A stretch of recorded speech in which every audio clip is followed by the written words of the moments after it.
l'état du front? Rien n'a changé. Donc tous les joueurs qui étaient blessés ne reviennent pas. On a perdu un joueur ce matin qui est malade, Fred. Donc que je ne vais pas emmener. Il est blessé. Il ne veut pas jouer. D'accord. Oui. Ah oui, c'est vrai, il était le dernier match. Ouais. Non, lui, il a un petit problème au genou. Ça va de mieux en mieux. On espère pouvoir le récupérer début de semaine prochaine. Il s'est refait mal. Il avait repris avec le groupe dans la semaine, mais il s'est refait mal. Donc c'est pas une nouvelle blessure, on va dire que c'est une rechute. Donc c'est pour ça que je l'intègre dans dans la continuité des gens qui n'étaient pas là la dernière fois. Oui, il a repris l'entraînement avec nous. Donc, la semaine dernière, il a fait 2 journées avec nous. Là, il en a fait 3. Et la semaine prochaine, l'idée, c'est qu'il fasse la semaine et qu'il puisse jouer 45 minutes avec la réserve. Voilà, donc lui, il est vers la fin, il est dans un cheminement normal par rapport à son programme. Il est assez bien sur le plan physique. Bon, après, quand on a des blessures comme ça, il faut retrouver la compétition à petite dose au départ pour qu'il puisse reprendre des sensations, éprouver de nouveau du plaisir à jouer sans crainte. Donc voilà, après lui, au niveau...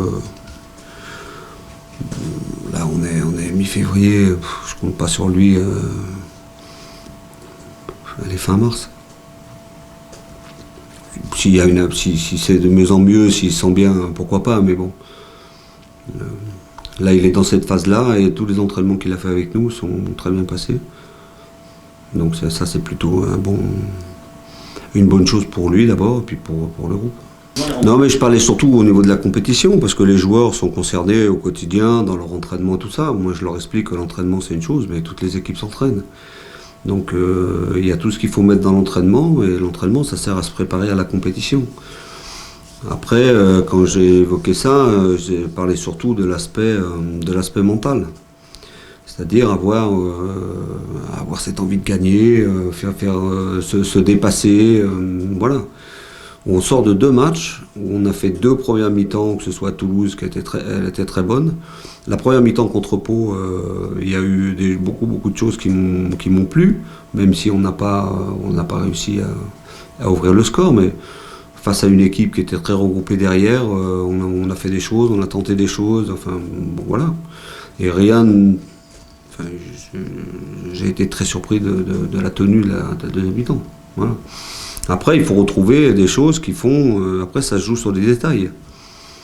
Sur le but qu'on prend contre Pau, il y a un travail défensif qui n'est pas fait une première fois. On a la chance que Baptiste nous fasse l'arrêt, le ballon revient, on doit dégager le ballon, on ne le dégage pas et on prend le but. C'est ça le foot, les détails. Donc c'est surtout l'investissement qu'on doit mettre dans la compétition. L'entraînement, c'est une chose. L'entraînement, il doit nous conditionner à gagner le match du week-end, ou en tout cas à avoir l'attitude qui correspond à ça, sur tous les plans. Sur le plan physique, sur le plan tactique, sur le plan technique, bon voilà. Après, vous avez vu le match comme moi, je ne sais pas combien on a eu de corner, il n'y a pas un corner qui est arrivé. Tous les coups de pied qu'on a frappés sont pas arrivés, donc après vous n'allez pas me faire croire, ou en tout cas je refuse de croire que les joueurs que j'ai là ne sont pas capables de tirer des corners. Donc moi j'ai employé le terme implication, mais c'est surtout une question d'application. Il faut être appliqué, il faut être persuadé qu'on peut marquer sur coup de pied arrêté. Et puis, voilà, c'est tout ça qu'il faut mettre dans la compétition. Oui, mais après... Vous savez, que ce soit pour les attaquants ou pour les milieux, ou chacun dans sa spécificité, il y a l'entraînement que nous on met en place. Quelquefois on met des ateliers pour les attaquants pour qu'ils travaillent devant le but. Moi j'empêche jamais un joueur de rester à la fin et de faire du jeu long, des transversales, des coups francs pour ceux qui tirent des coups francs. Pour Jesse, on a évoqué, voilà. Il sait qu'il va tirer les coups de pied arrêtés dans la semaine, il prend 100 ballons à droite, 100 ballons à gauche, il les frappe. Donc voilà, il y a ce qu'on appelle aussi les gammes qu'on peut faire. Un pianiste, tous les jours, il fait des gammes. Hein. Et après, on en revient à la compétition. La compétition. C'est pas normal dans un match comme ça qu'on n'arrive pas à mettre un corner, à mettre un coup franc. Voilà, surtout avec les possibilités qu'on a de marquer dans ce domaine-là. Donc c'est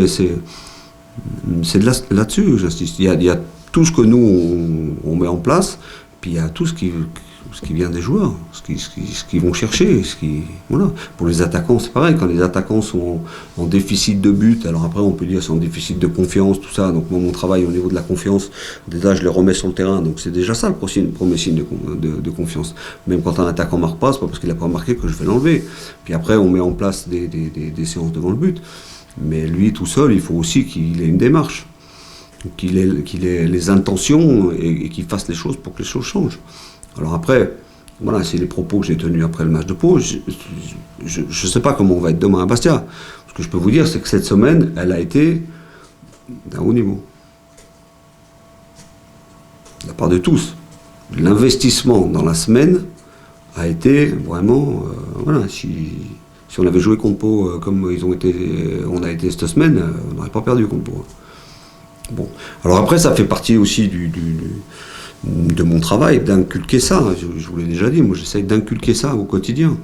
L'exigence, la rigueur, dans tous les domaines. Et si on s'habitue à ça dans la semaine, on a quand même plus de chances de gagner le week-end. Après, ça passe aussi par des détails. Quand on met en place des petits jeux, des 5 contre 5, 6 contre 6, 8 contre 8, peu importe, il faut, voilà, si les joueurs subissent le jeu ou font le jeu juste comme ça.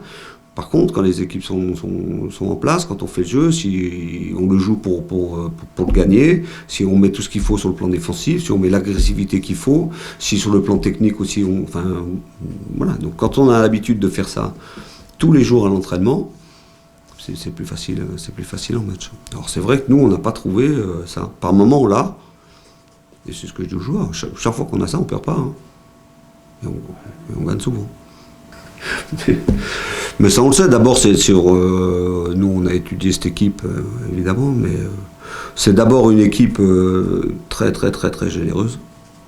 C'est une équipe qui lâche rien, c'est une équipe qui est bien organisée, qui joue pratiquement tout le temps dans le même système.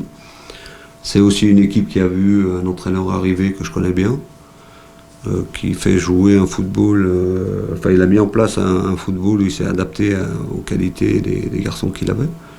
Donc on sait que ça ne va pas être une partie de plaisir. De toute façon, chaque fois que vous allez en Corse, c'est jamais une partie de plaisir. Hein. Mais au-delà de ça, que ce soit, il y a beaucoup de qualité dans cette équipe. C'est une équipe qui a un jeu assez direct, qui met la pression sur l'adversaire. Ça court dans tous les sens, tout le temps. Donc voilà. Alors après, comment on l'aborde, nous on est dans notre championnat, je suis dans la continuité de ce qu'on a fait. On l'aborde déjà en évoquant les 2 dernières prestations qu'on a faites. Et puis on va là-bas avec la même ambition. On doit avoir l'ambition de gagner à Bastia. Après, ça c'est bien de le dire. Après, il faut là on en revient à tout ce qu'on vient d'évoquer avant. Il faut que sur le terrain, il y ait autre chose que ce qu'on a vu sur les derniers matchs. Ça, c'est une certitude. Si on n'est pas présent dans les duels, on va exploser. Si on ne court pas, on va exploser. Bon, voilà. Mais puis cette équipe, elle a surtout un mental. Quand vous voyez le match de coupe à Nantes, qui commande de la pire des façons. Les mecs ils lâchent pas, ils sont là, même s'il y a une élimination derrière. À Bastia ils sont menés 2-0. Ils reviennent. Bon, et puis aussi il y a une dynamique comme toutes les équipes. Nous on va dire qu'on n'est pas dans une très bonne dynamique aujourd'hui. Mais eux par contre le sont. Même s'il y a de la fatigue, parce que quand on fait des matchs comme ça, forcément sur le plan physique ça a eu. Mais la dynamique qu'il y a dans cette équipe, voilà, aujourd'hui, elle est pour eux. Alors après, des séries, c'est fait pour être interrompu. Les dynamiques, c'est fait pour être cassées. Mais encore une fois, on sait très bien ce qu'il faudra mettre dans ce match-là. Et en plus de ça, on est dans une période où, je veux dire, on n'a pas trop de chance. On a beaucoup de joueurs absents, des joueurs importants. Là, je vais encore emmener deux gamins du centre. Bon voilà, aujourd'hui, on n'a pas une marge de manœuvre très très très importante. Donc ça doit souder l'équipe, ça doit souder le groupe et ça doit générer justement Ouais, une attitude, un comportement, ça doit générer beaucoup de solidarité, ça doit générer tout ça. Il y a des périodes comme ça dans les saisons où des fois vous avez des cartons, des fois c'est des blessés comme ça. Bon. La bonne nouvelle par rapport à ça, c'est que je pense que les joueurs vont revenir, je vous l'ai dit tout à l'heure, plus vite que ce qu'on pensait. Que ce soit Willy ou Lucas, je pense qu'on va les récupérer la semaine prochaine. Valentin, ça va être un petit peu plus long, mais donc ça c'est important. Mais voilà, c'est comme ça. En ce moment, on est dans cette situation, mais on doit. Moi, c'est ce que je leur dis tout le temps. Hein. Quels que soient les 11 qui sont sur le terrain, les 18 qui partent, moi, je veux avoir une équipe qui court, qui se bat, qui a une attitude. Voilà, sur les 2 derniers matchs, ce qui m'a déçu un petit peu, c'est ça. Parce qu'encore une fois, dans ces matchs-là, on a montré des choses, mais une mi-temps. Donc ça suffit pas. Quand on est dans des périodes comme ça aussi, il faut aussi ne pas accepter la fatalité. Voilà, les gens qui acceptent la fatalité sont les gens qui sont faibles. Moi, je veux pas d'une équipe avec des joueurs qui sont faibles, qui disent il nous manque un tel, il nous manque un tel, c'est dur. Non. Non. Il va y avoir une équipe qui va débuter avec 11 joueurs. Ces 11 joueurs doivent être remontés à bloc, solidaires, savoir que ça va être compliqué, mais on a aussi les moyens de leur poser des problèmes. Moi, je ne veux pas non plus déroger à mes principes, et voilà, je ne vais pas là-bas pour mettre 11 mecs dans la surface de réparation et défendre. Ça ne m'intéresse pas. C'est 2 déplacements, mais derrière ces matchs-là, il y a encore d'autres matchs, des matchs charnières où vous avez essayé de m'en présenter un paquet, et puis vous avez vu ce que ça va donner. Donc non, des matchs charnières. Après, c'est sûr que si sur 2 déplacements on revient avec 2 victoires, ça va bien nous aider. Mais non, derrière, il y a d'autres matchs. Je ne présente pas ça comme ça. Et vous ne pouvez pas présenter. Enfin, moi, je me refuse toujours à présenter les matchs comme ça. Alors après, des fois, il y a des évidences. Si vous êtes à 2 journées de la fin et que vous jouez un maintien, oui, là, vous ne pouvez pas. Mais quand il reste beaucoup de matchs, comme c'est le cas, vous ne pouvez pas présenter ces matchs-là comme des matchs qu'il ne faut pas perdre absolument. Voilà, parce que si vous faites un super match, vous tapez 4 fois la barre et vous prenez un pénalty à la 93e, et vous dites quoi aux joueurs? Vous leur avez expliqué que si vous perdez le match, vous êtes mort. Bah non. Non. Moi, je préfère chaque fois parler du match, parler du contenu du match, de ce qu'on veut faire, et voilà, et de tout mettre en œuvre pour le gagner.